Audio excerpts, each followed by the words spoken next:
Magandang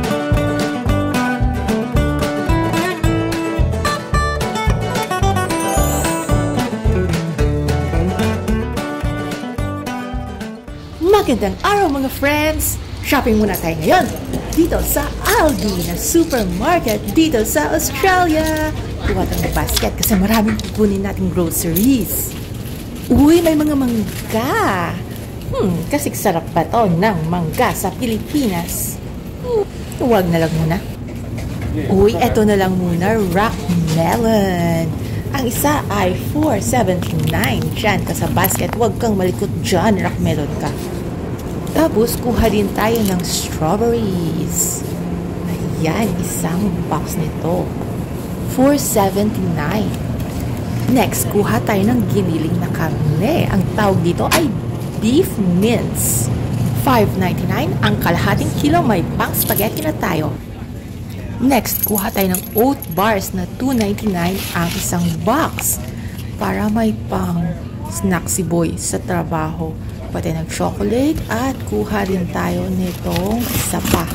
White chocolate and raspberry. Ganun din ang price.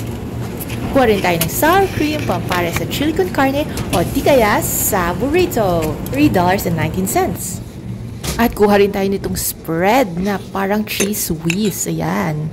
Kasi wala masyadong cheese whiz na binibenta dito sa Australia. $2.89 ang isang bote.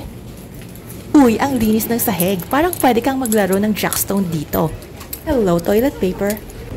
At bili rin tayo ng condensed milk. Ano ba yan? Ako pa yung tagatanggal ng mga boxes dito. Ayan, kuha tayo ng isang lata ng condensed milk. $1.79. Register one, please. Isang lata lang ba? O dalawa? Dalawa yung kunin natin. At nafe-feel kong tinatawag ng evap milk ang aking pangalan. Kaya kuha rin tayo ng isa, dalawang lata ng evaporated milk. At ito naman ay $1.89 ang bawat lata. Bili rin tayo ng ground paprika. Para sa mga lulutuin nating pagkain, ito ay $2.29 ang isang bote. Kaway-kaway daw galing sa cup noodles na ito. Yakisoba. Bili rin kaya tayo. $1.59 ang isang ganito, ang isang bowl. May iba't ibang flavors pa. Ilan kayong kukunin natin? Masubukan nga itong Peking duck. Kung makukuha ko siya, ito. Halika dito, Peking duck ka. Gusto kitang bilhin, halika dito. Ayan, nakuha ko rin siya. Dalawa sila. At dahil andito lang sa tabi nila ang oyster, syempre, bili tayo ng oysters.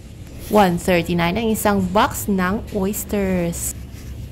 Meanwhile, dito sa kabilang shelf ay may nakita akong red kidney beans na tag $1.49. Organic pa siya. Kuha tayo para sa chili con carne natin. Pwede rin actually sa mincemeat na may pechay. At kapag bumili ako ng thick and cream, pwede na rin akong gumawa ng black sambo na dessert. $2.79 ang isang ganito. At ang masaya dito sa Aldi ay kung minsan may mga makikita ka ng mga bagay na hindi mo alam ay kailangan mo pala. O mga cute lang sila, kagaya nito. Mga figurine, ganyan, para sa mga Christmas village.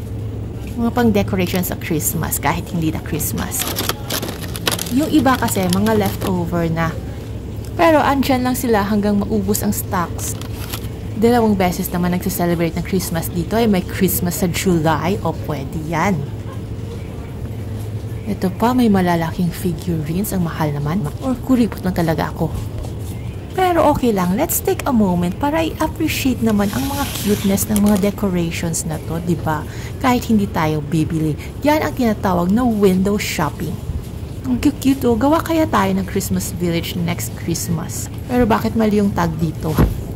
For liverwurst daw. Ayan oh, may carousel pa. Anyway, dito tayo sa mga pagkain. Kasi mas masaya mag-shopping para sa mga pagkain kagaya nito. Mga chocolates. Parang mga chocolate sticks, chocolate pretzels or something. Kuha tayo ng isa. Parang may orange pa. Orange sticks na may chocolate. Muna natin yung ingredients na walang pangit na ingredient. Okay siya. Anyway, galing pa to ng Netherlands, oh. Kasi itong Aldi, German siya na brand. So, may mga galing Europe na mga items dito. Which is good naman kasi hindi na natin kailangan pumunta ng Netherlands para kumain ng orange sticks na may chocolate. $3.99 siya. Next, bili tayo ng tinapay para sumaya ang buhay ni Boy at hindi siya iiyak. Hindi naman iyakin si Boy. Pero bili tayo ng tinapay para sumaya siya. Kaya lang, bakit parang inubos nila yung favorite na tinapay ni Boy? Ang sasama ng mga ibang mga customers dito. Hindi nila tinitirahan ng paboritong tinapay si Boy. Ito medyo close na. Ito na lang kayang kunin natin. O ano kaya? Meron ding muffins, meron ding raisin bread.